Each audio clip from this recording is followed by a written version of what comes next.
Tonight, I want y'all to take some good notes because after this interview tonight, y'all won't have any excuses. Out of the 25 years that I've been doing this, I've never had anybody to open a school under these circumstances. And I hope and pray I never will, but we're going to get started tonight.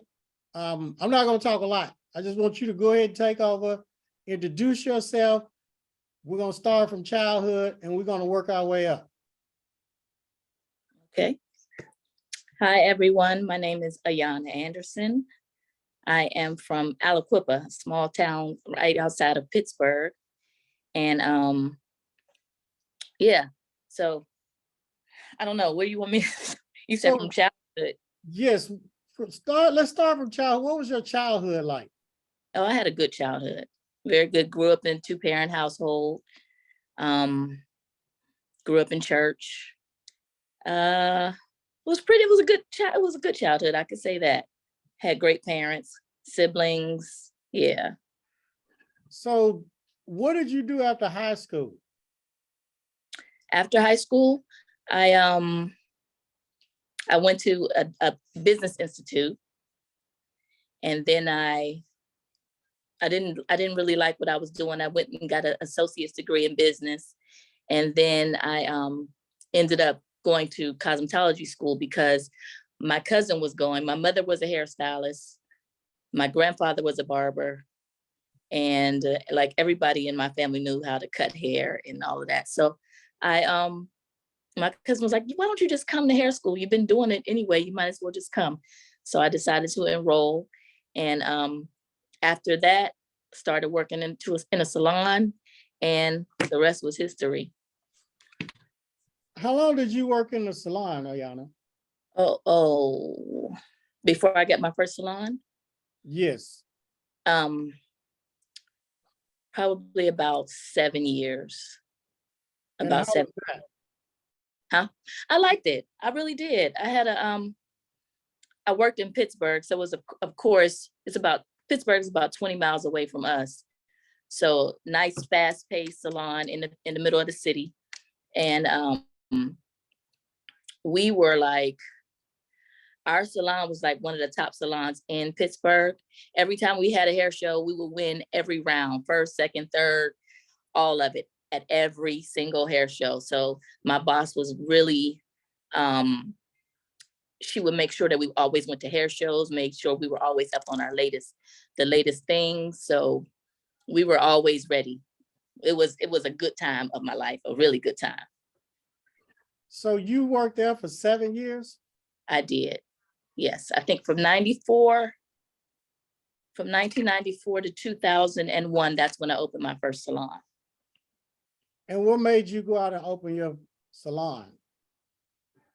The guy that I was dealing with at the time, because I would have stayed. I really would have, because I liked where I was. And it was a guy that I was dealing with. He like, you need to get your own stuff. And so I left and opened my own salon at that point. And how was that when you opened your own salon? It was good. I mean, it was good. I don't have too many complaints about when I first opened.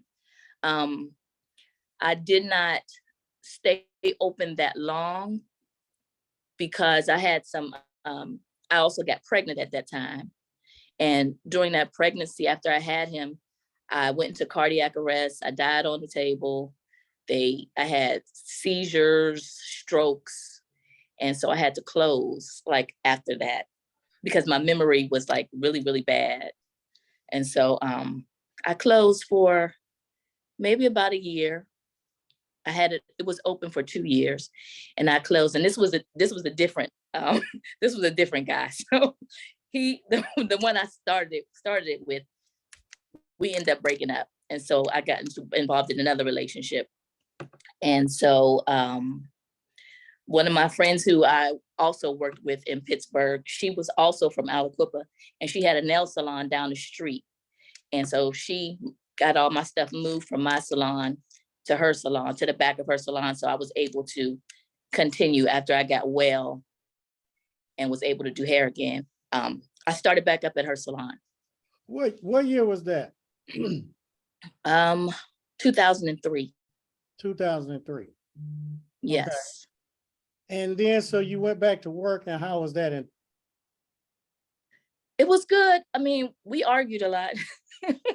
Me and the girl that I was working for, we argued. We were good friends anyway. And so we stayed in conflict all the time. So I ended up getting my own salon again after that, and moved out and got another salon. No, actually I went and got a job at a barber shop.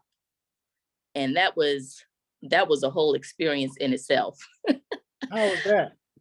Only because, there was a lot of guys coming in, and, the barbershop is the barbershop.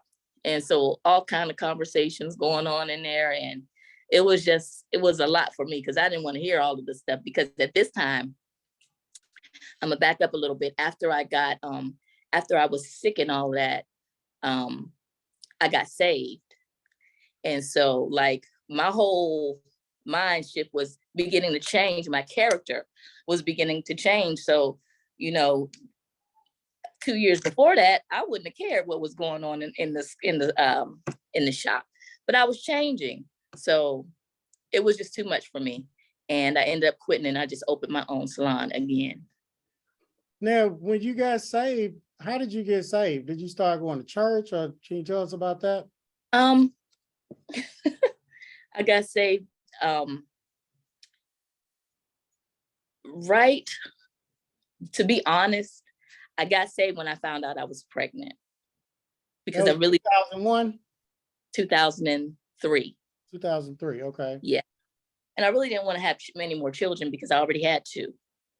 And I really didn't want to have any more. And so I was like really distraught and just messed up. Me and his father were having, some difficulty. So I was like, I'm just going to get saved. I wasn't living saved, because he was still living with me and, shacking up. So after I got sick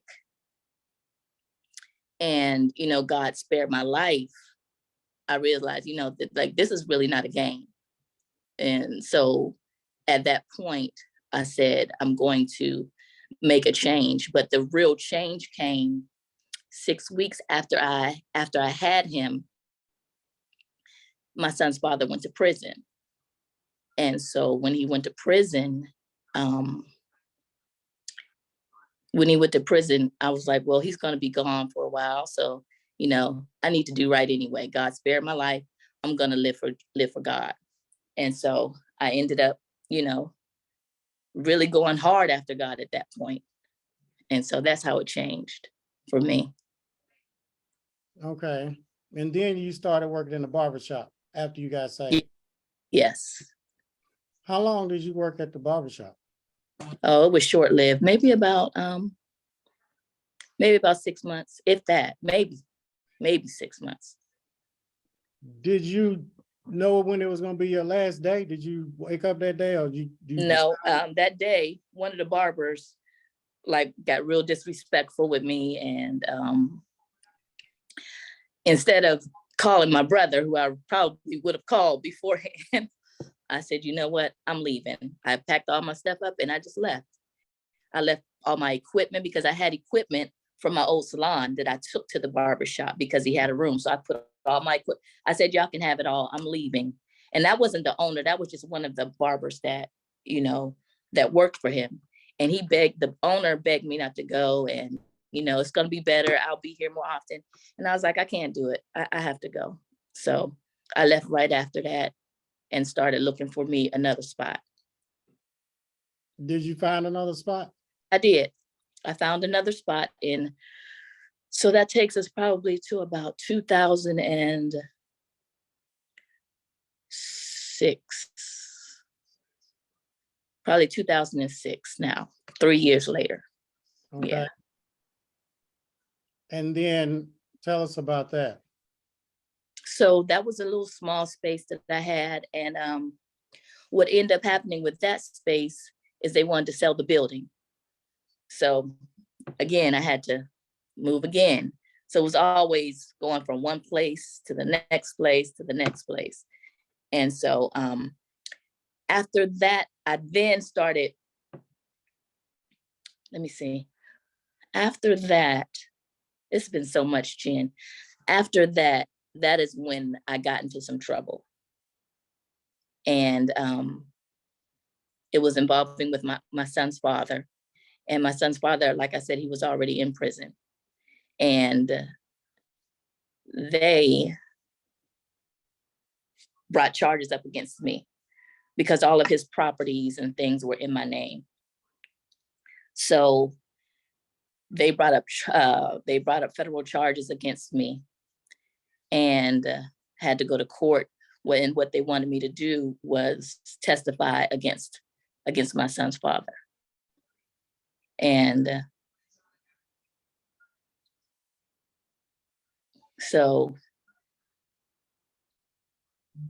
I had to testify against his father in order for me to gain immunity.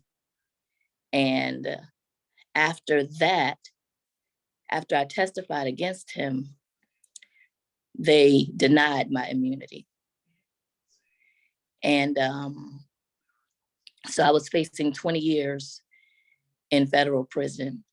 And they were like, this is the only way that you're gonna get out of the situation. And the DA was just, she was nasty. She was real nasty to me. I mean, I guess she wanted as much information. They knew I knew things. And one of the detectives was my aunt's stepson.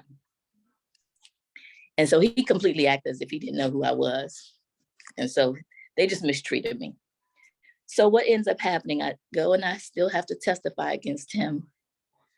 And they denied my immunity. Then I, in turn, had to go to court.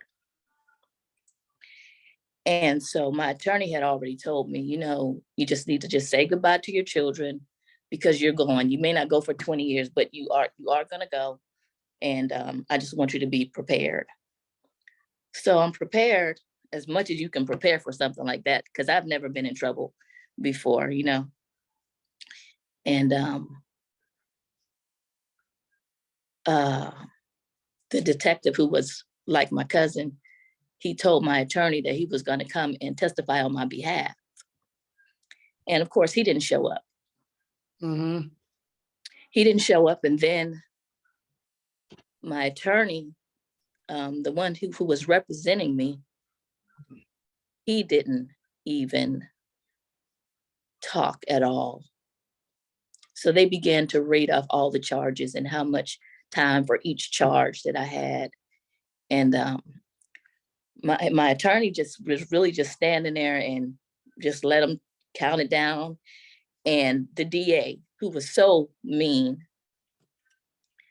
she ended up actually becoming my attorney in the courtroom. She began to defend me, and every charge that they would bring up against me, she would rebut, and she would begin to say, well, Your Honor, this, and I don't think she needs to have that because of this. And so the judge would take something off. And every time he would do another charge, she would begin to speak on my behalf. The attorney never said anything. And so every charge, she would speak and say, no, Your Honor, this. And he would take it off. And so it came all the way down till I had no time left. And she said, oh God, I don't want to cry. She said, they were going to give me house arrest. And she said, Your Honor, I don't want her to have house arrest either. And he ended up taking that off. And she said, you know, well, I'll say this. I couldn't believe that she did it because of how she treated me throughout the whole process. And she apologized in front of the judge for how she treated me. And the judge was like, you know, this is unfortunate. Oh, and during that time, I also went to hair school to become an instructor.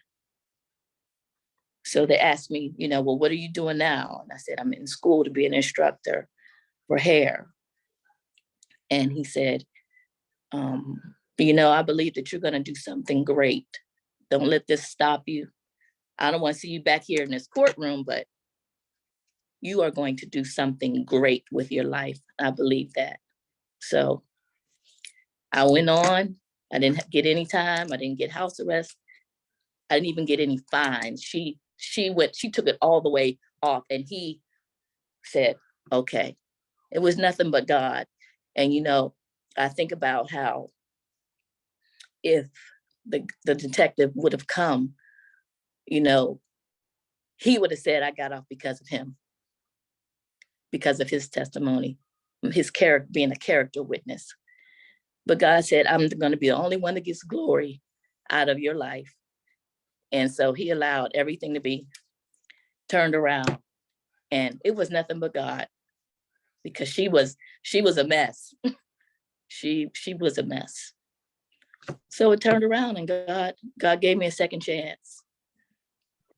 So you walked out of that courtroom. Yeah. And how did you feel? Oh my God, I was so relieved. I was so bent on doing what is right. Because come on, we're around the same age. We grew up in a time where, drug dealing is the thing. You got to have a drug dealer boyfriend. You got to have a Louis bag. You got to have a Gucci bag. You got to drive a Benz. You got to have all of these things. And realizing, that asking myself, like, really, was it worth it? Was it worth it? Because I would have been taken from my children for my parents to raise. And God knows where, what that could have ended up like for them. So I was bent on serving God, and whatever God wanted from me at that point, I'm like, I'll do it. Whatever you want, I surrender. So between dying, having a baby, and then almost going to jail for 20 years, it was like, do what you need to do and stop. Enough of the foolishness. Enough of the foolishness. So when you were going back and forth to court, what were you thinking? Like, I really, I was so concerned about him and what he thought of me. That's probably weird, but I thought about, how he trusted me with so many things. And now I have to, testify against him in order to save myself. I never thought I would ever be in a position like that. Did he know? Did he know? Yeah, he knew. He knew. He knew. Did he tell you to go ahead and do it? No, he was Save pissed. yourself? No, he did not. Because they put my sister in that same situation. And I told her to do it to save yourself. Okay. Wow. His mother ended up going to prison as well. She just got out like a month, maybe about 6 months ago. And she was in prison for years. And so they were so gung-ho on getting him that they didn't care, about anybody else. And evidently he didn't care too much either, did he? Right. So after you left the courtroom, what did you start doing after that? Because now you're free. This is lifted off of this burden. Mm-hmm. So I ended up, I was still in school for instructors. And I still had to go to see my PO or probation officer and all of that. And they would even come to the school. I would have to go in the bathroom and pee and do it. Was crazy. It was humiliating. It was embarrassing, But I ended up getting my instructor's license, and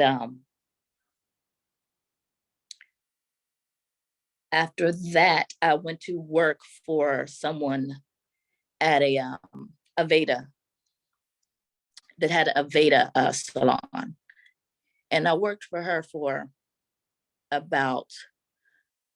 probably about almost a year, because I had my eye on a space across. So this is it's called Robinson, Pennsylvania.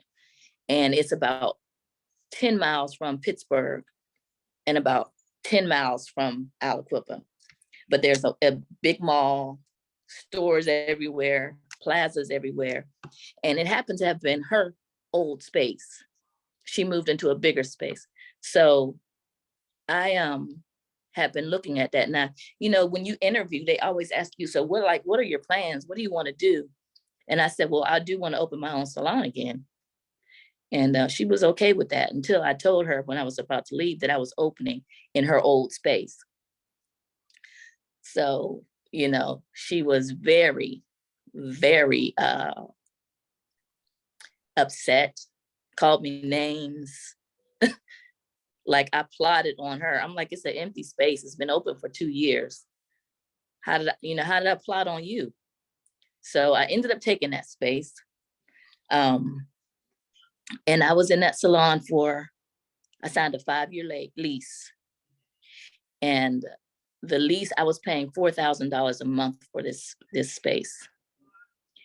And so, it's really important that you have a business plan together, because, I had so much clientele that I was able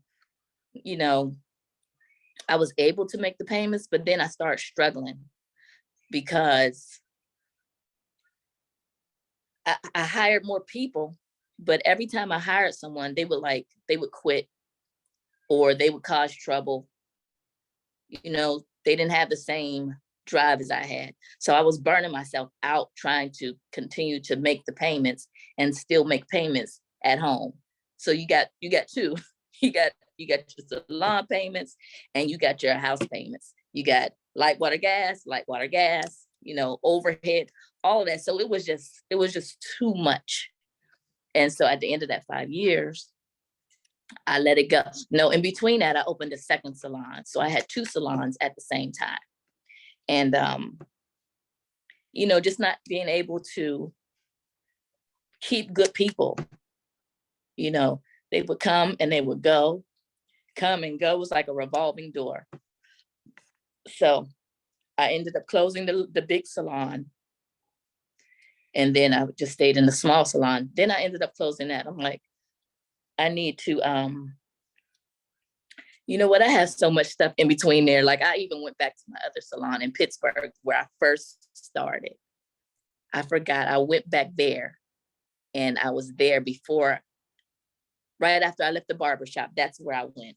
Yes, I went there. I didn't stay long because they was off the chain.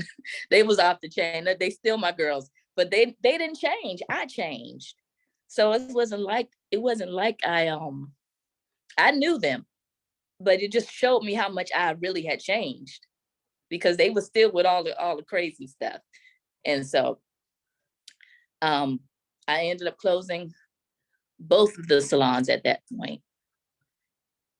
And I moved to my last salon, and that was in Sewickley, a small space, maybe about 900 square feet. It was like a suite. And I moved into that space and I was content there. I really was. Mhm. I was, I did have, my daughter was working for me because she's a hairstylist. Mhm. Another girl working for me, she moved away. So my daughter would come and go. I fired her about 80 times. She always got fired because she was never, ever doing what was supposed to do. So she would come and go all the time. And so I ended up being there the last probably 2 years by myself. And I was content until then. I'm just like, you know what? I need to do something with this instructor's license. And I always wanted to do it, but it was just so much people would call me and say, can we do an apprenticeship? And I would be like, because it's just so much work and you got to write curriculums and all that type of stuff. And I sat there one day, and at this point, I think I may have been Googling like how to open a school, how to even go about it, but there's really nothing on the internet about it. And then I came across you probably, like 2 or 3, maybe it could have been about 4 years before that. And I saw it on YouTube. It just didn't look legit. I'm like, oh, I'm just gonna blow this off. No. And then when I started giving it real serious thought, I was on YouTube and your thing came up in the ads or whatever. And I was like, let me look at this. And so I watched a video of, I can't remember who it was. It was a guy. Then there was another video. And I sat and I just watched all these videos. And I'm like, this has to be legit. I went to your Instagram page. And so at that point, I started stalking your page just to see, if it was real. Because a lot of these, you can be on the internet and you can run into somebody who's just going to take your money. And you just got, that's it. So that's what I started. After that, I started really getting serious about trying to open a school. And then when did you find out that it was not a scam or it was real? What made you realize that? I called you. Because I was like, I had to, find out for myself. Let me talk to him. And when I talk to you, I can feel and hear the sincerity of your voice and just the way that you presented it. And you were like if you're serious, I don't play no games. You was like, real, I'm not playing. This is, if you really want to do it, then I'll help you. And I knew at that point when I talked to you, I just knew, I guess just God, the Holy Ghost said, go with him. Go ahead. And so what did you do after that?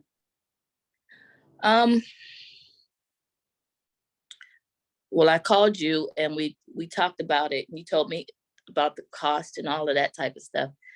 And I said, well, can I call you back? I need to see what I can come up with before we start a payment plan. And you said, okay. And I think it was a couple days later, because I prayed about it. I pray about everything now, First, you need to acknowledge God in all your ways and he'll direct your path. So I acknowledged God. I asked him and he told me, and I presented it to you. And you were like, okay. And you became my coach after that. So what did you do after that? How did that go? Your coaching? Just anything. Okay, so you joined. So then what next? So I joined. That was in probably 2019. It was 2019. It was right before my birthday. 29. What's this?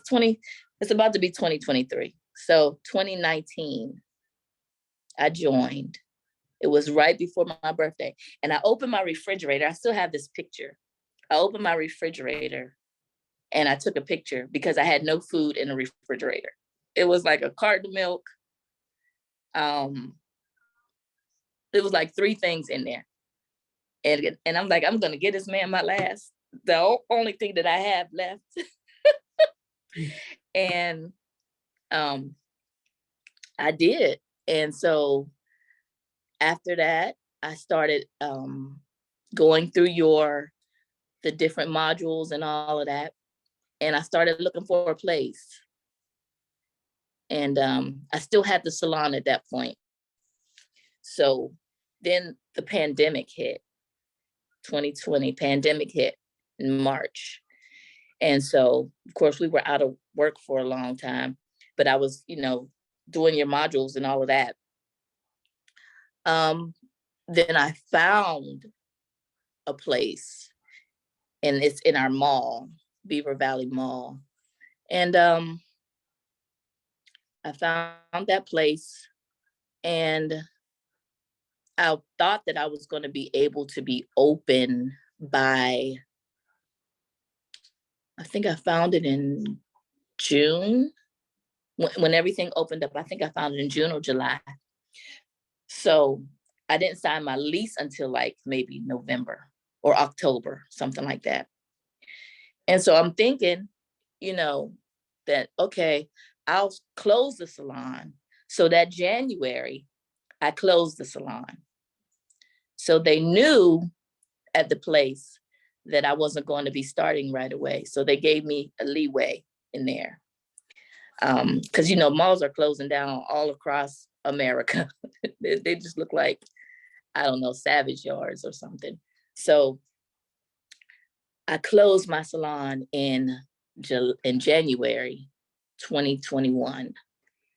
And everybody was asking, like, why are you doing this? You know, clients will hold you captive. They will hold you captive and you won't be able to leave because you'll be so busy trying to please them. You will never get out.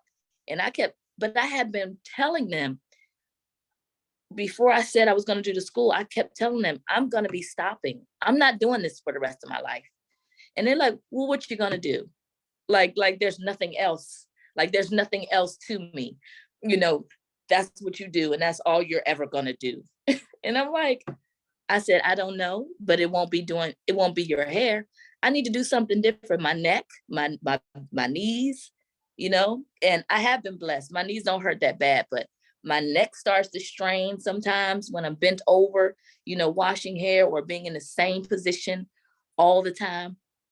And so I had been warning them that I'm leaving, but nobody believed me. And they kept trying to talk me out of it. Like, no. And, you know, people was asking my daughter, like, why is she doing that? Like, I think she's making a bad move. I don't think she should do that. And, you know, just the nerve of people, they just don't care. They want what they want. And, you know, they'll hold you. They will hold you captive. So I ended up quitting anyway. And I kept some of my clients because I knew I still needed to work for a little while, you know. So I was still doing hair, traveling to do hair. And so this whole process took so much longer than what it was supposed to take. So I ended up, go ahead. Yeah, keep going, because I want to go through the process. Okay, yeah. So it just took so much longer than what I thought it was going to take. And I'm traveling, and, you know, this is when gas prices, you guys remember when gas prices had got so high, and like, I had to start charging people like $50. I'm like, that's not the cost of your hair. That's $50 for gas. Because it just got to be too much. And they didn't care. They was like, okay, they just wanted me. They just wanted me. And so, yeah, but it was a long process. So you had to submit paperwork to PALS online? Yes. Yes. So how was that, submitting all those documents? What were you thinking then? That was, you mean the state, right? Is that PALS? State is the PALS. Mm-hmm. Yeah. That, oh my goodness, that was rough. Before that, before I submitted any of that paperwork, I had to deal with my city, that where the mall is located. So to know this city, you have to know that it's like really racist. It's a lot. I come from Aliquippa. Aliquippa is black. It's blacks. You got whites, but it's black. And everybody around it come from Aliquippa. All the whites, they come from Aliquippa, but they move out to the suburbs. And so they forget where they come from. So they try to keep everybody out, really. So even like big business, They don't want them to come in and do certain things.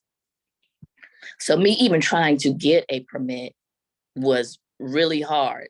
They kept giving me the runaround, getting my occupancy permit, and I had to get an architect because they wanted to know what we had done inside, because I made an opening in one of the rooms because they gave me 2 spaces together. And so I made an opening, a pass through. And so I had to get an architect because they wanted to see, she's in here doing this work. She hasn't come by here. She hasn't paid any money. And yeah, granted, I did it backwards.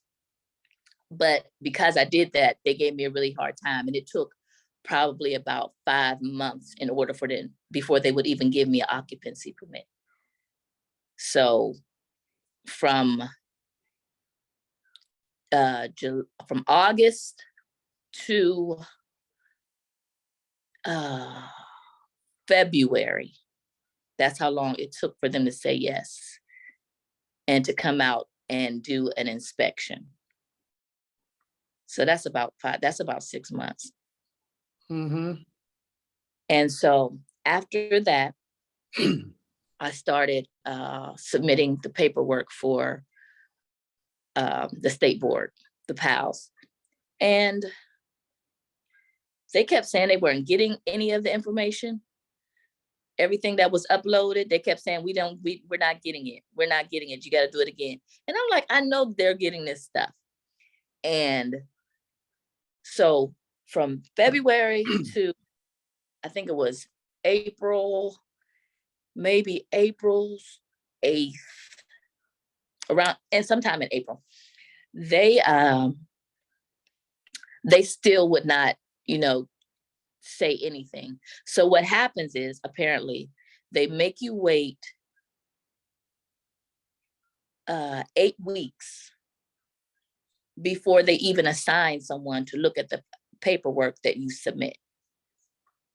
So for those 8 weeks, I had paid my money and all of that and submitted what I needed to submit. For 8 weeks, it sat there. And on the 8th week, they finally contacted me and said, well, I contacted them and they said, well, there's nothing here. The file is empty. You didn't upload anything. And so uploaded it again.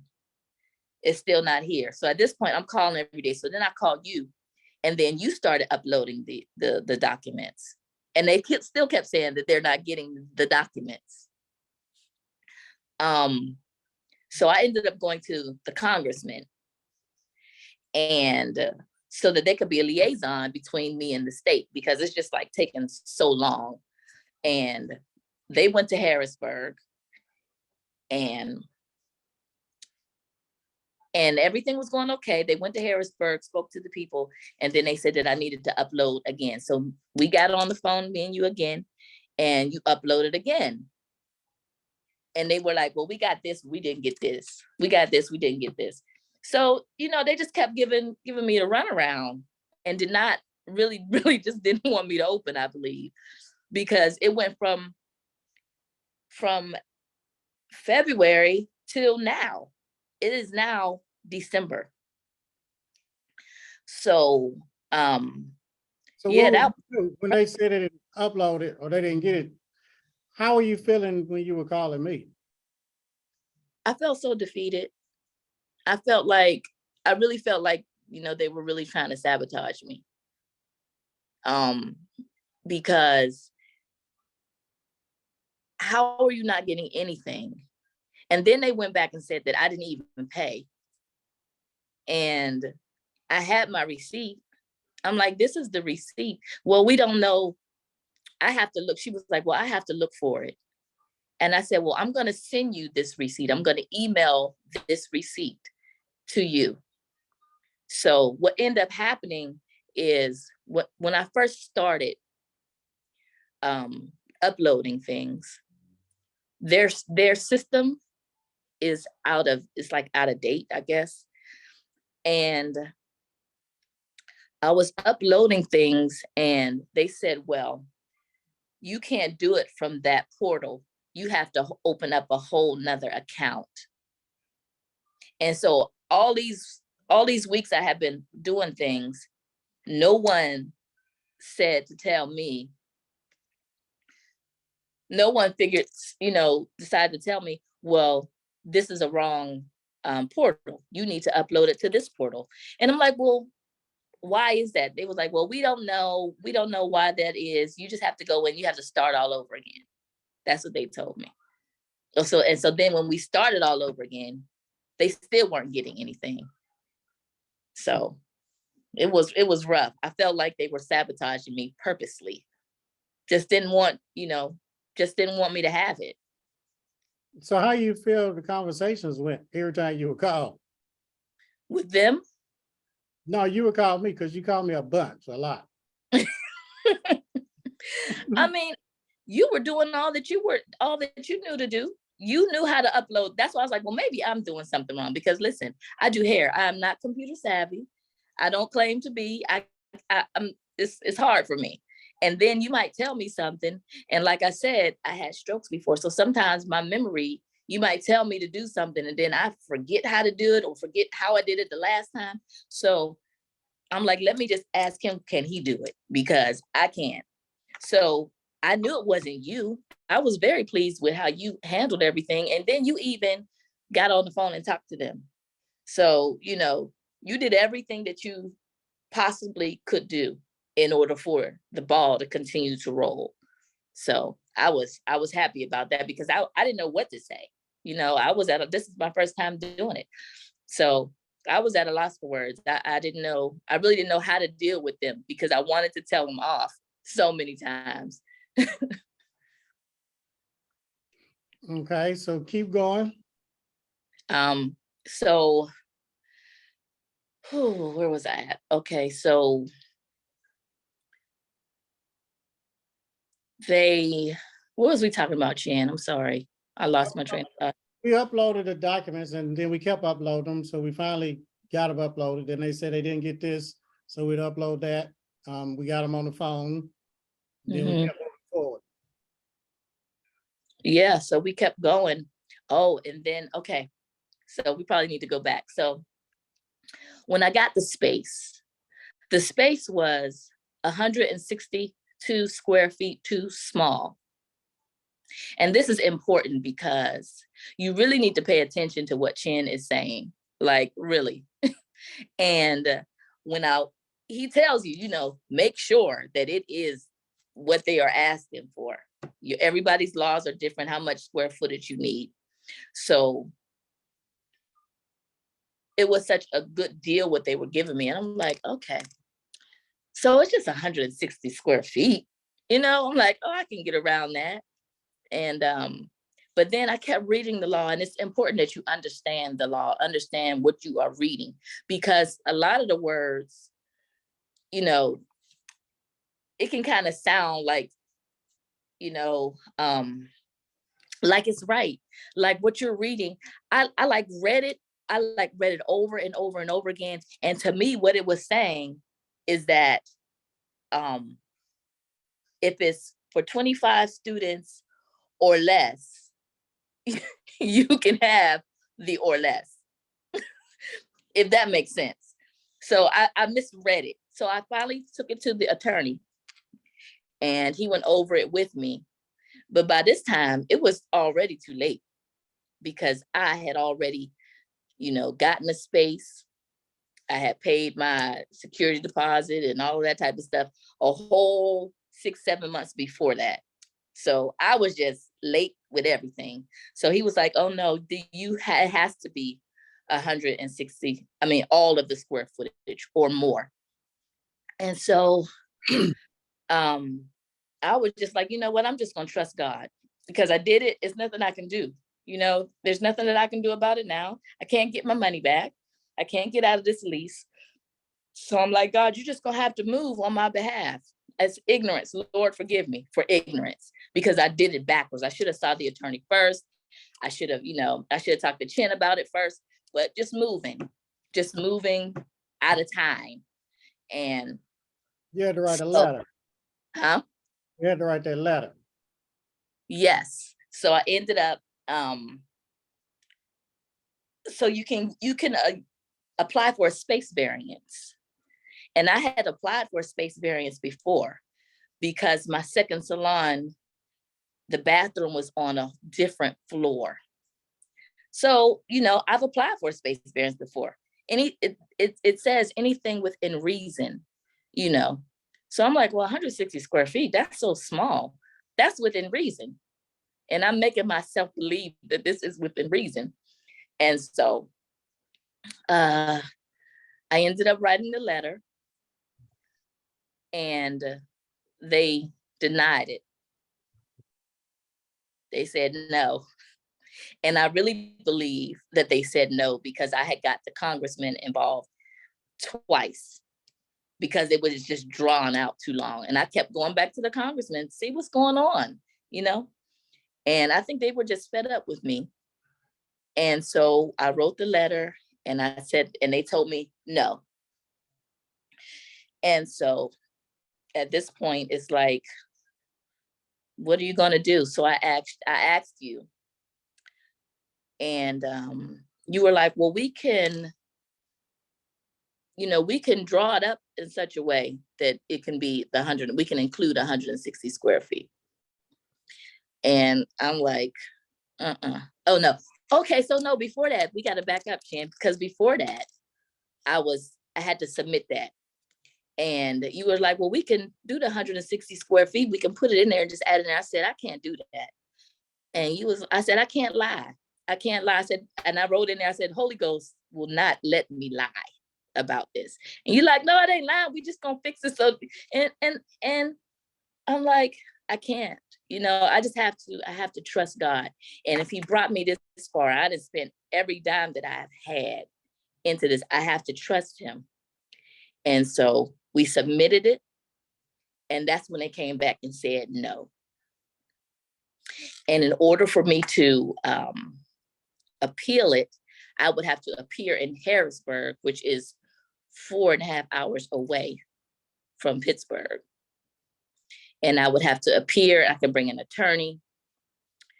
I can also bring a architectural drawing with each chair, each desk, each everything that I needed to run the school, their exact measurements, how it was going to fit in the salon. And then they would say whether they were going to allow me to or not, to open or not. So it was rough. It was a really, really trying time because I knew they were just messing with me. So I had said that I was just gonna go to Harrisburg. I was just gonna drive to Harrisburg and appeal it in person. And now, so this takes me to my son. My son was in a coma for 26 days while all of this was going on. And so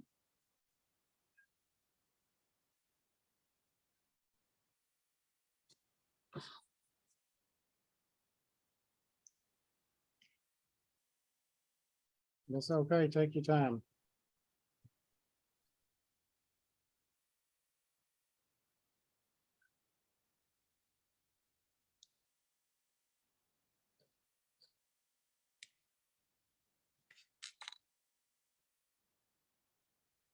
he was in a coma for 26 days. And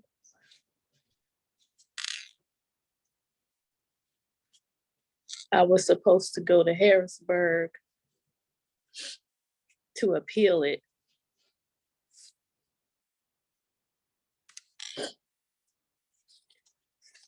And the day I was supposed to go, he had taken a turn for the worse. And he died that next day.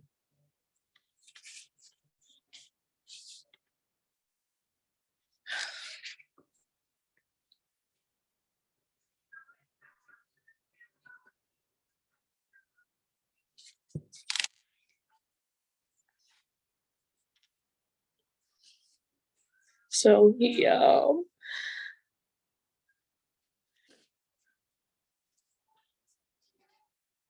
I couldn't go. And at this point, I'm like, I didn't even care if it didn't open or not. You know, I'm just like, it doesn't even matter. And so he died on a Tuesday.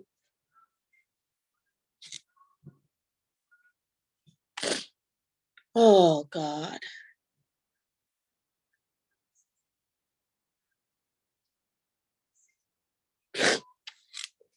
And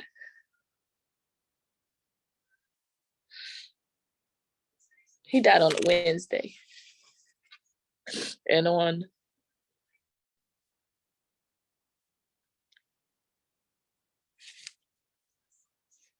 so we buried him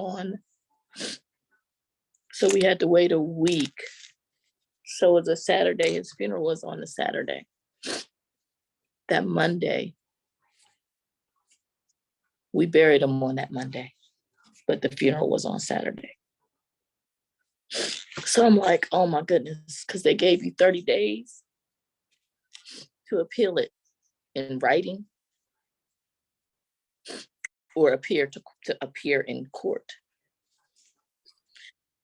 So on that day, it was like the day 26 or day 27.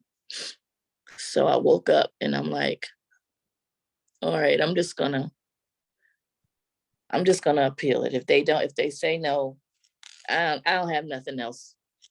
You know, it's over. You know, if they say no, it's not gonna hurt me any worse because I'm already hurt. You know, I've been going through this for a long time. So if they say no, it just is what it is. And at that point, I didn't even want anything anymore. And so I woke up and I wrote a letter. Oh, they wanted me to expand the space for that 160 square feet. And the mall told me that they would give me extra space in the back. And I asked you, I said, should I try to expand on the back, or should I try to appeal it? He said, don't try to appeal it, because you know they just do what they want. They really don't want you in, really, honestly. You know, you're Black, and they just feel like they have a monopoly on everything. And I said, so you saying I need to go ahead and try to build onto the back of this? And you were like, that's what I would do. So I had the architect come back out. I had the city come back out to see, you know, if I could even do it. The city said, this has been going on for so long. Don't worry about any occupancy permits. I'll give it to you. Just give me the new drawing from the architect. The architect came out. He said, okay. The contractor came out. He said that it was okay, that he was gonna do it, but it was gonna be like $15,000. Meanwhile, I just buried I hadn't buried my son yet. He was in a coma. Nobody knew that he was in a coma. And so I'm still going on with business as usual because I'm thinking he's going to be okay. And so this has to be in order. So when he comes home, you know, I'll have everything for him in place. And so he's like, the contract is going to be $15,000 to do this. And I'm like, I'm tapped out. I don't have a dime. I don't have anything. Then that next week, that's when my son passed. So in the midst of all of that, I woke up that morning after we buried him, And I wrote the letter. I gave him the new architectural drawings, and I asked them to reconsider. Can you reconsider? I told him everything that had been going on, why I missed the hearing. And I told him my son passed, and just asked him, can you please reconsider? And so 2 days later, the state inspector called me and said, we're coming out. We're going to come out and we're going to inspect. And so I'm like, this is God. God's hand has been in it throughout the whole process. But just seeing how, God tests us. He really tests us. And I was saying, this is a season where God is just requiring simple obedience. And I can't preach it, and then I don't obey it. So there were so many times where I felt like I needed to just lie about these 160 square feet throughout the whole process. I felt like I needed to just say, okay, because my architect was like, well, we can make it, stretch it out and make it look like that. I can put it on paper. And I said, no. Every time I would be like, no, I'm not going to. And so God always, puts you through a test to see if you're gonna be faithful. And when you are faithful, he's faithful. And so he just turned it around at the 9th hour, the 12th hour. He completely turned it upside down. So they came out and inspected. Can you tell us about that? Oh, he came out and inspected. He came in. He was a bigger guy, and something was wrong with his foot. And he was limping. He was on a cane. And I'm like, are you okay? And he's like, yeah, it's just, my ankle or whatever. And I said, well, I'm pray for you. And so I said, while you walk around, I'm praying. And I'm praying as he walking, and he went to the back room where the dispensary was at. And he came out, and then he looked like he comes in the room on the side where the classrooms are at. He's like, okay, you got that and that. He said, I've been looking at your file, he said, and I have every time you emailed, every time you called, I have all of that on file. He said, and I'm so sorry that it has taken this long for them to, proceed. And this is only 160 square feet. He's like, that is so small. It's like, he said, and I apologize. And I'm sorry for your loss. He said, we're going to get this done and you getting open. And he really didn't even look at anything. He was like, you got that, you got that, you got that, you got that, you got that. My kids, he went through one kid and he was like, you got everything. He was like, sign here. And it was just like done in a matter of minutes. It was all done. God is he's beyond amazing. He's beyond amazing. So,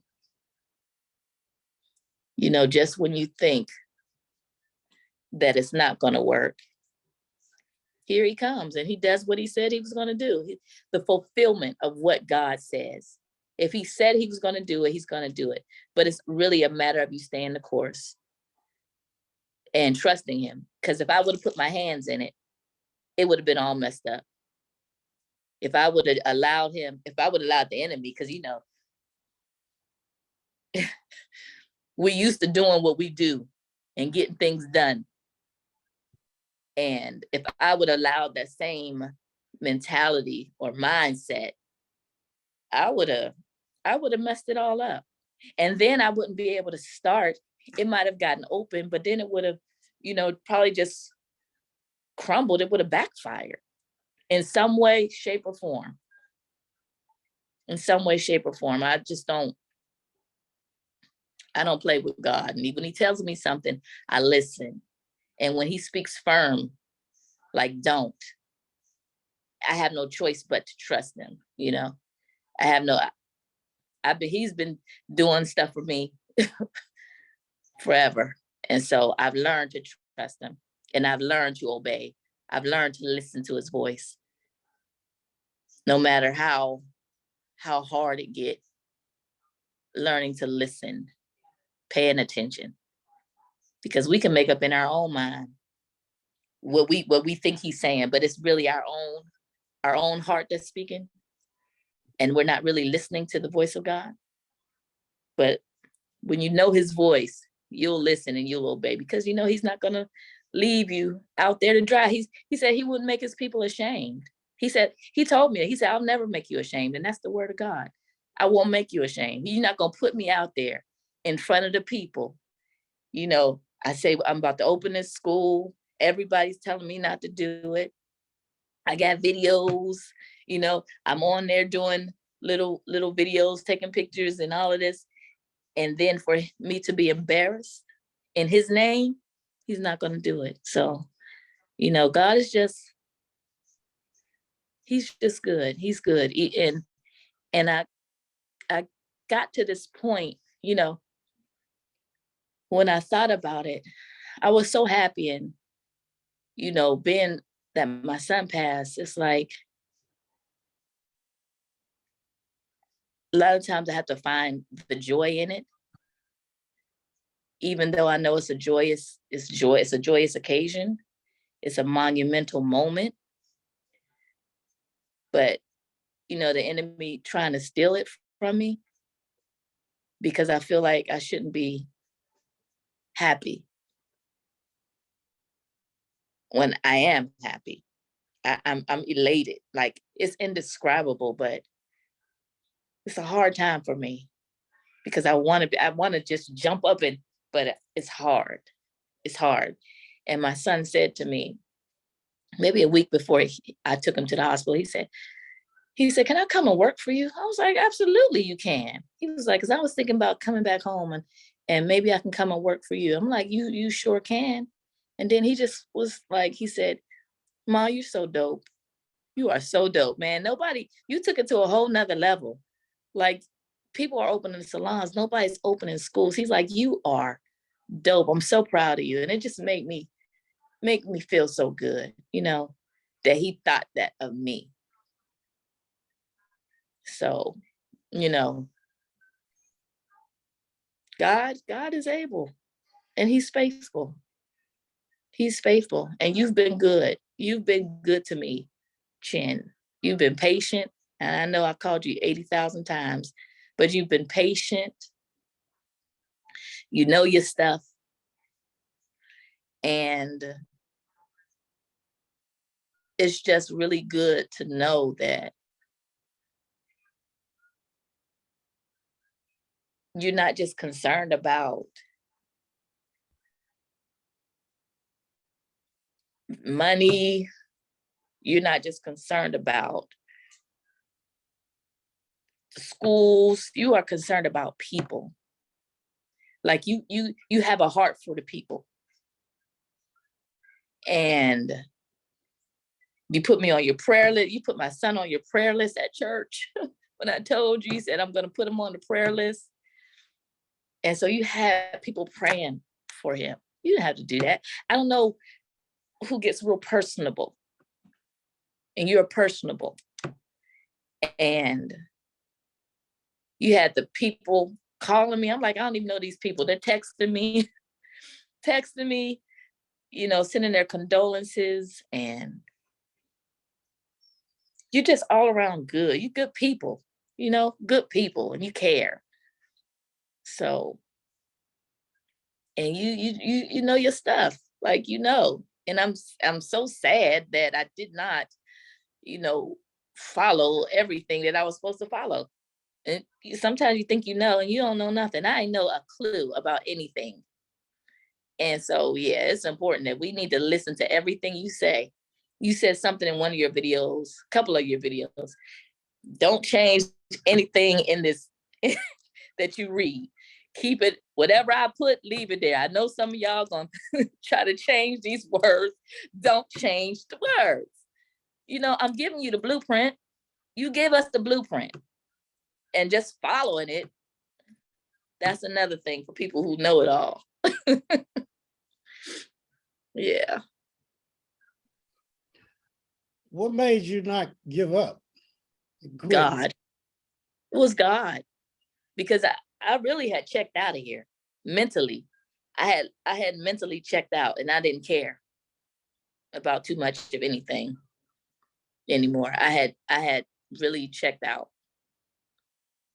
And it was God, saying he's going to do it. First of all, it had been prophesied to me that it was going to happen. So I knew it was, but everything would start stacking against me. I had no choice but to believe God, take him at his word. And so there will always be a confirming word that would come. There will always be a confirmation that would come and to say, keep going. Don't stop. That don't mean nothing. Just keep going. Stay the course. So it was God. It was God, because I wanted to quit. I wanted to quit. I wanted to quit.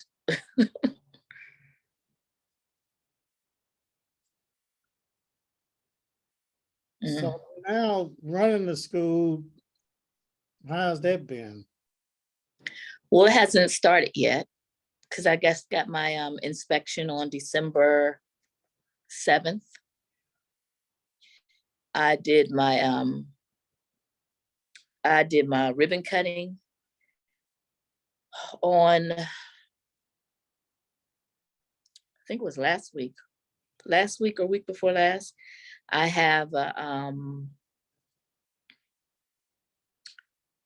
orientation on Friday. So school starts January 3rd. School starts January 3rd.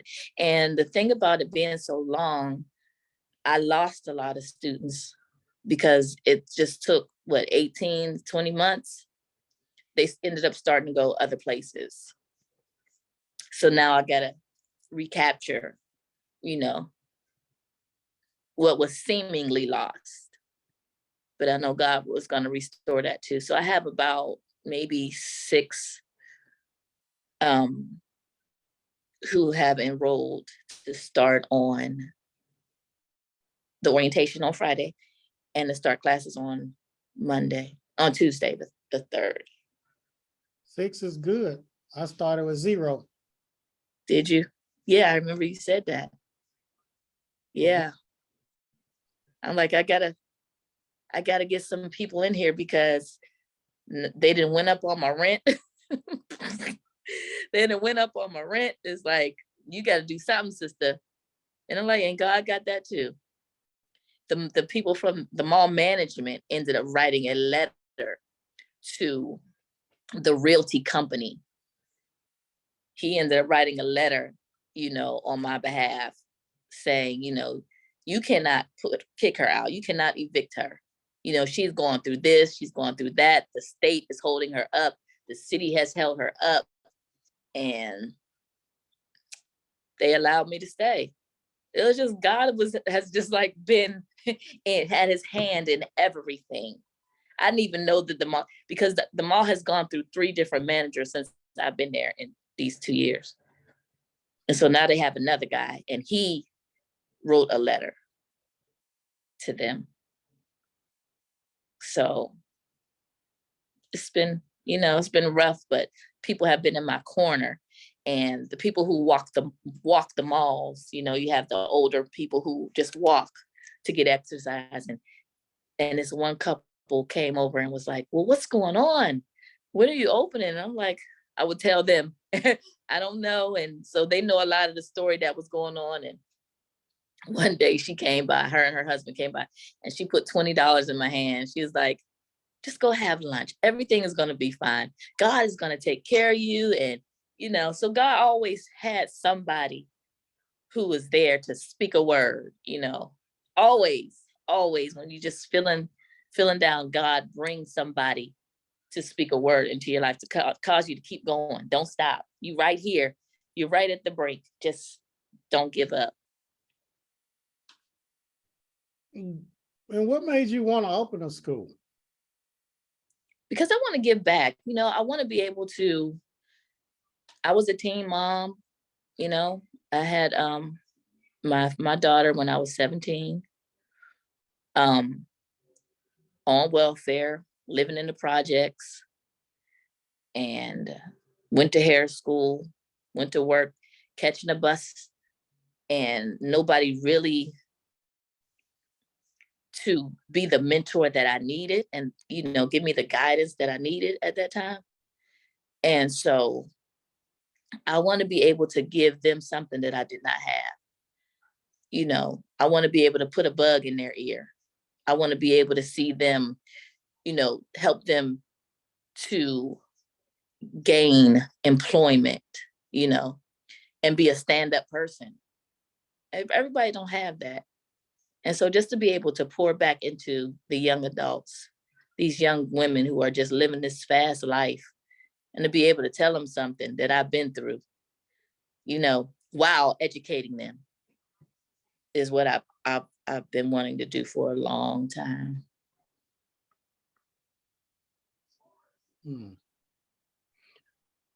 So what were you thinking when those people were texting you and calling you? When what? Those people on here, I call them my family, were texting you and calling you. Oh man, I just cried. They kept coming in, I just cried. And you know, people care. People care. They don't know me. They don't know anything about me. But the fact that somebody is praying, because I need it. I need it every day. I need it every day. And it's good. And I can feel the prayers of the people because I gain strength every day. I mean, I have moments. I have moments every day. Christmas was the other day. It was not a good day. It was not a good day. And because I in between all of that, in between all of that, I lost my house. Well, I'm not gonna say I lost it. I gave it up because I was renting, and I just couldn't afford it anymore. I had to move back in with my parents. I think I texted you that. And he was like, "It's okay." I moved back in with my mom. I was like, "Well, if he did it, then I'm okay."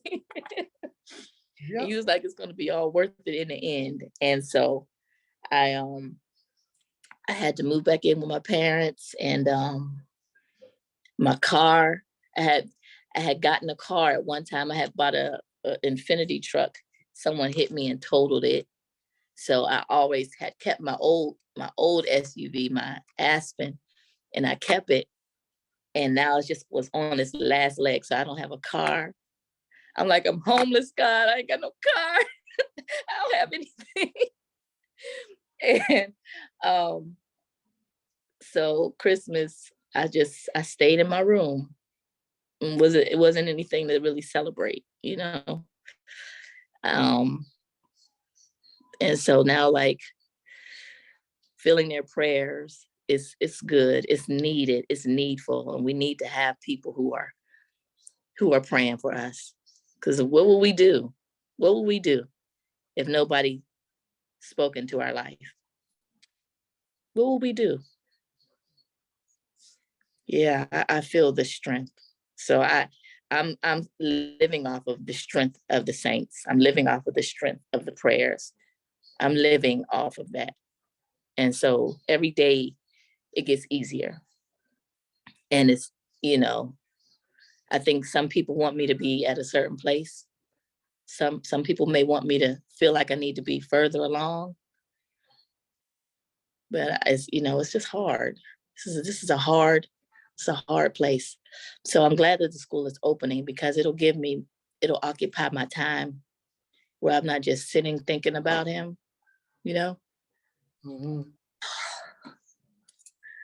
So it can occupy my time and I can really, you know, get into something that I love to do, that I enjoy. I enjoy doing it and giving back. Yeah. And it's a blessing you with your mom. Yeah, yeah, it is. It Right. is. They like me to be here. They like me to be here. It's just so different. It's so different from, when you've been on your own forever, then you got to come back home.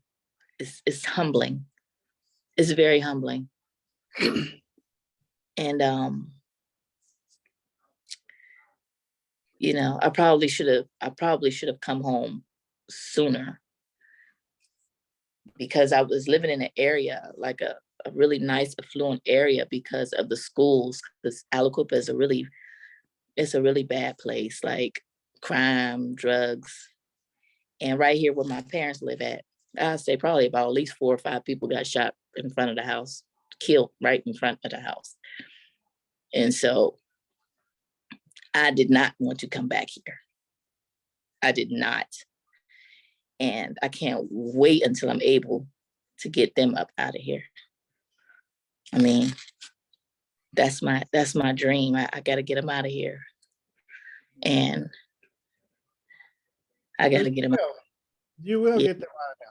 When I got accredited, I was living with my parents. Huh?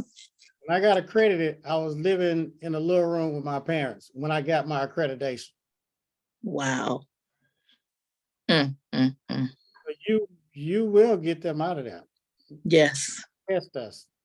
He took us there to the only Black person on the street, a 10,000 square foot home, whatever. So you will. God Yes. is real. Yes. I know it. I believe it. I believe it. I believe it. Because it's just, communities change. It's not the same place where I grew up. They change. You got a whole different type of people out here now. I don't even know. And, they're getting older. They're getting older. And, I just got to get them out of here. And I keep telling them. My dad is like, I ain't going nowhere. He's like, I ain't going nowhere. I'm going to be right here. But, this is his home. This is his community. This is where he grew up. So he'll be ready once I start making some money. He'll be ready. So you're familiar with Lewisburg too? No. Where's Lewisburg? It's close to Harrisburg. Harrisburg is like the main place up there. Is that the capital? Or? That's the capital. Yeah. So we're 4 hours away from the capital. Okay. Next to Pittsburgh. I'm right next to Pittsburgh is even bad. But, that's the closest major city. So, there's going to be a lot of people to watch this video, this interview with us talking, or this testimony. What do you want to say to them? Because you told us a lot. I've never had nothing like this. I mean, I know when I talk to you, I've been thinking about this all month. And then I text you because I'm thinking, well, maybe we're going to have to wait. Yeah. Because I think about you every day. Even when I told my mama, when you had text me or called me, she just started crying. When you told me, and she said, Chin, you don't understand. And I was just holding her, crying with her, but yeah. And she's always asking about you.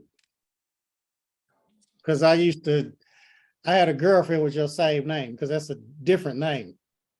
Yeah. Oh. It's African. Well, you already knew. Yeah.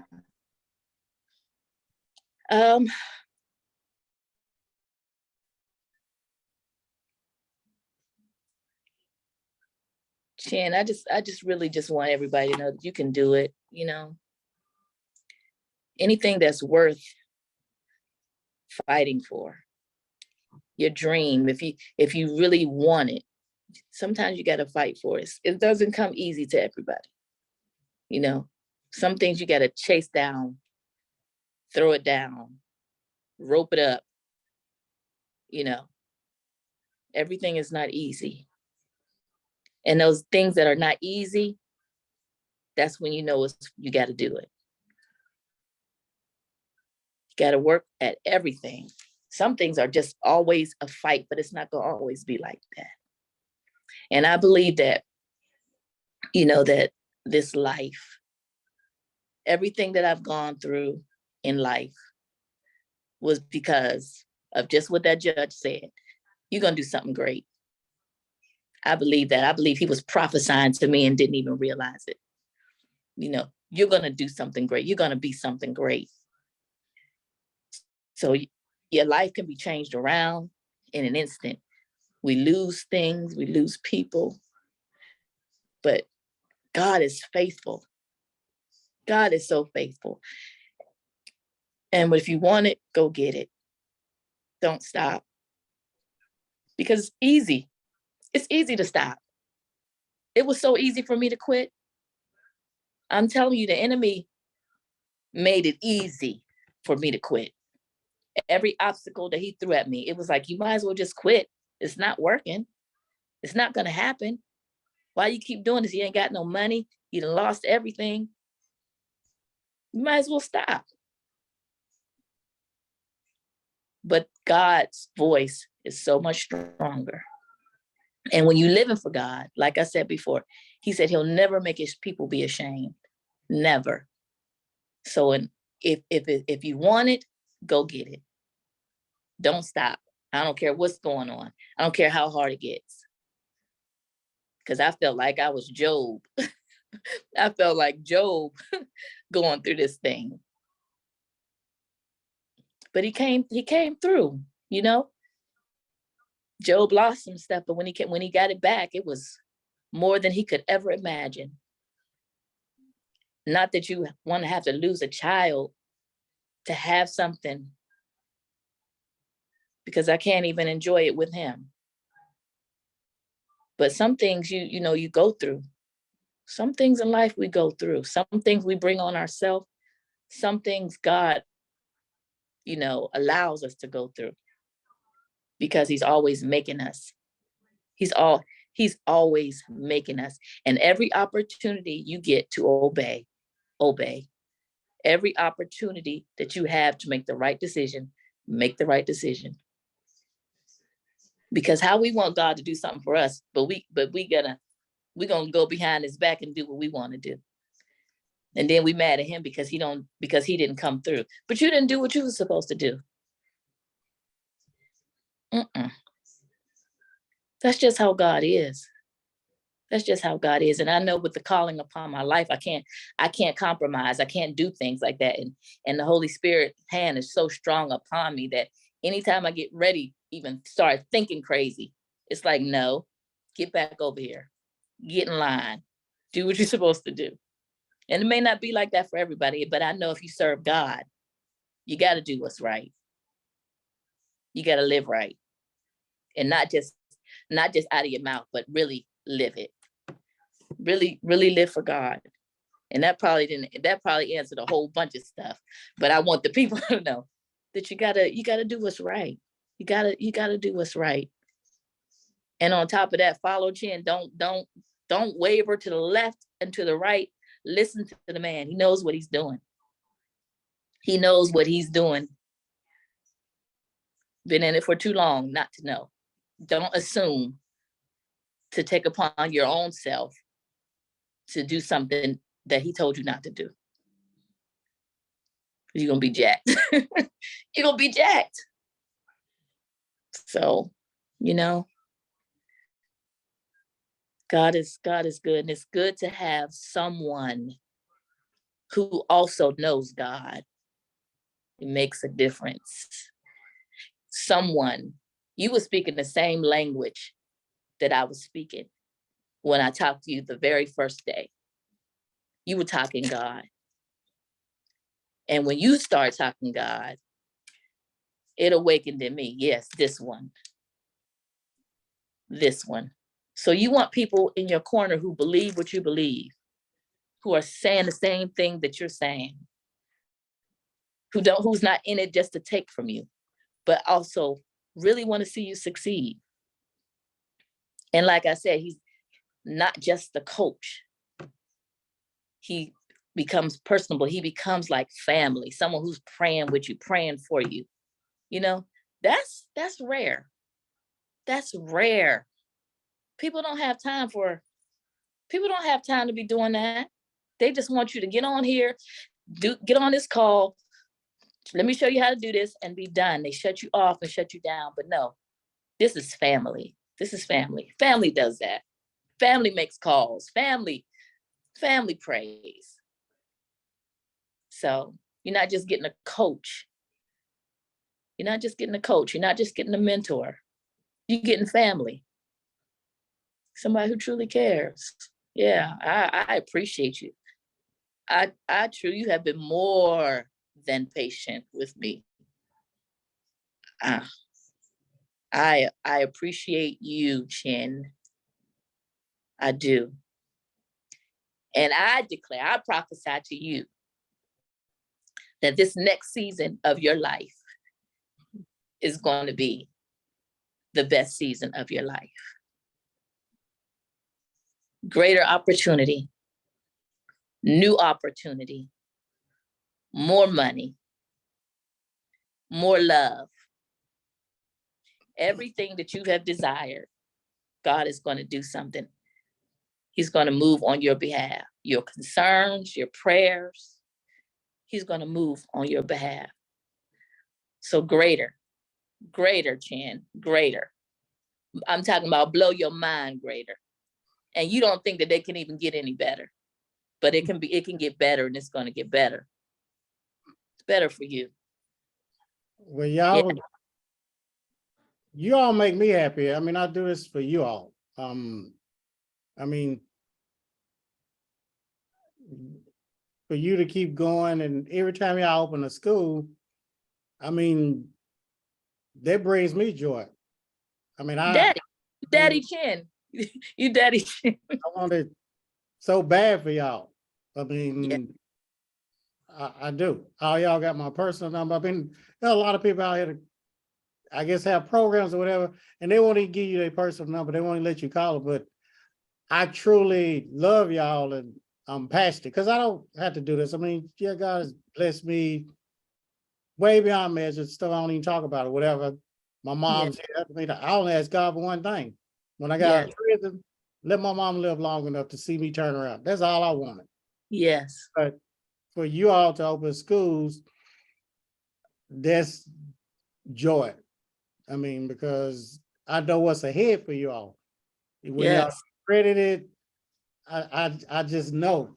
And when y'all hit that, y'all inspire people. Yes. You're going to inspire a lot. I mean, I'll never have another, it won't be another one of these. Not like this. I mean, no, not another one. It won't. I mean, no one will ever have another excuse. No excuses. They're off the table. Inspire a lot of people. You're gonna help a lot of people. You're I gonna want a lot of people. And I mean, I done cried a couple of times on here. Turn the screen off or whatever. Then my eyes will well up. I have to wipe on me because I'm passionate. And I mean, I love my women, you all, because I have a mother and a sister. And yes. it hurts me when y'all are hurt. Yeah. You know, when y'all are hurt, it hurts me. So I just want everybody to be good, get closer to God, and tell your family you love them, tell your mama you love them, you know. Yeah. Tell your kids you love them. Yes. Tell your children. Love your children. Keep them close. Protect them. Guide them even when it hurts. Tell them the truth even when it hurts, because their life is at stake. My son gave his life to the Lord in July because he had been going through some things, and he asked my mom, told my mom he wanted to be saved. Jesus, hallelujah. He told my mom he wanted to be saved, and she led him to Christ over the phone. When I went to pick him up and take him to the hospital, they said that the next day I stayed there with him for the first night. And then I went home. I went back the next day, and they were saying everything that they were going to do. And they told him, that they were going to intubate him, put him on life support. And he was so scared. And I said, "You gave your life to the Lord, right?" He said, "Yeah." I said, "Do you believe God?" He said, "Yeah."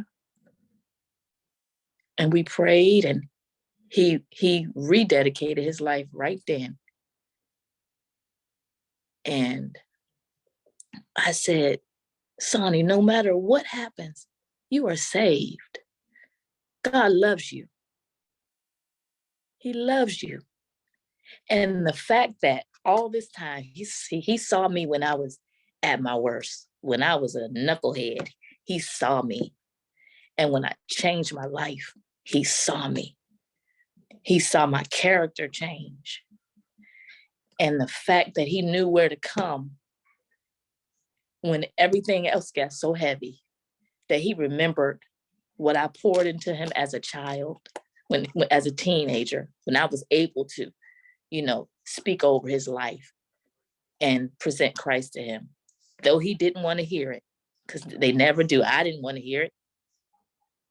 Though he knew, when the Bible says you train up a child in the way they should go, and when they get older, they will not depart from it. That's true. So regardless of how they buck and fight, tell them the word. Because I can say that my son is to be absent from the body, is to be present with the Lord. So though I hurt and I cry, it's because I miss him. It's not that I'm wondering where he is, where he's going to spend eternity. I know where he is. And he's probably saying, "Mommy, look at me. Look at me. Look at me, Mommy. Now I got to fight to get where he is. I gotta stay the course so I can be where he is." He made it through. Never lived a day, for God. Never lived a day for Jesus. But because of God's faithfulness towards me, his covenant, he's a covenant keeping God. Because he kept his covenant, his word with me, he saved my son.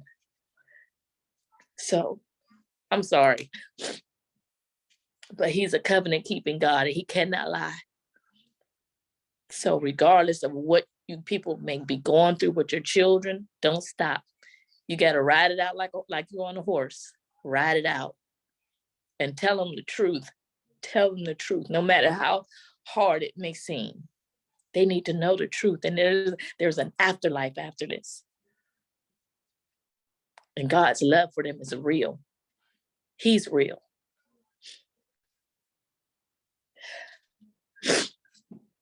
And he won't fail. He won't fail. Now, if you tell me who's coaching class, you can talk this freely about God. Who's coaching course? Can you get on and talk freely about the Holy Spirit, about Jesus saving?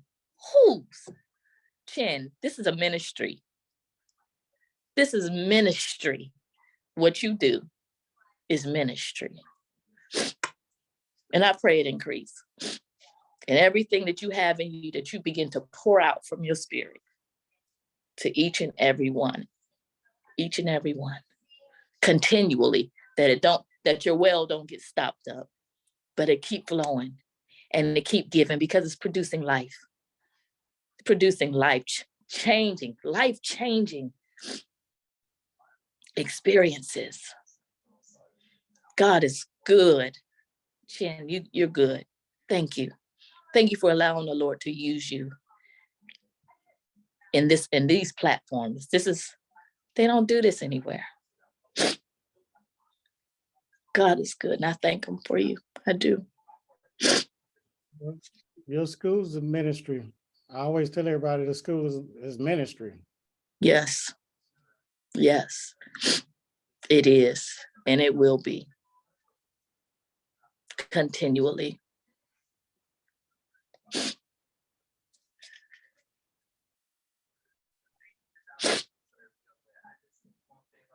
Tell your mom I said thank you. Thank you. Thank you for praying for me. Continue to pray for you. Thank you. Okay.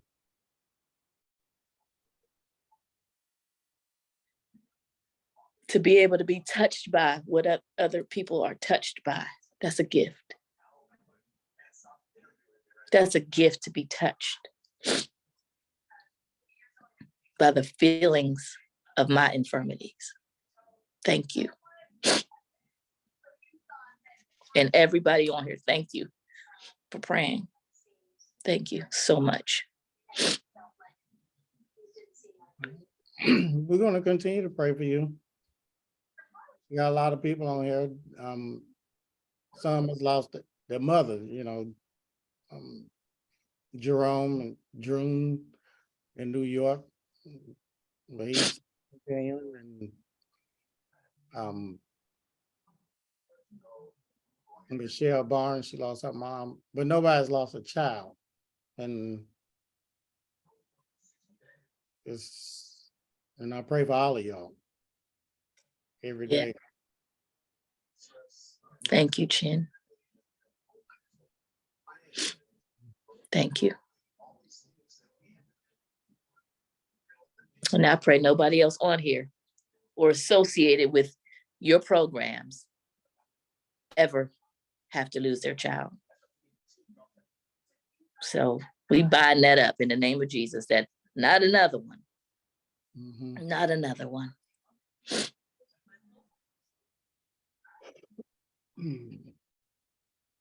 Well,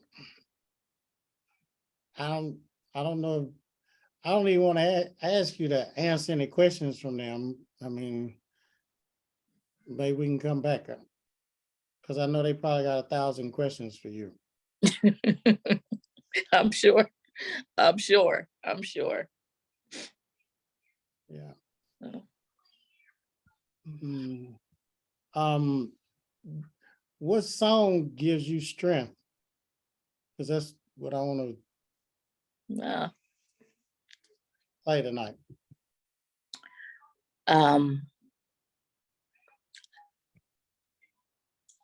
You can play CC Winans. I believe it's All My Life You Have Been Faithful.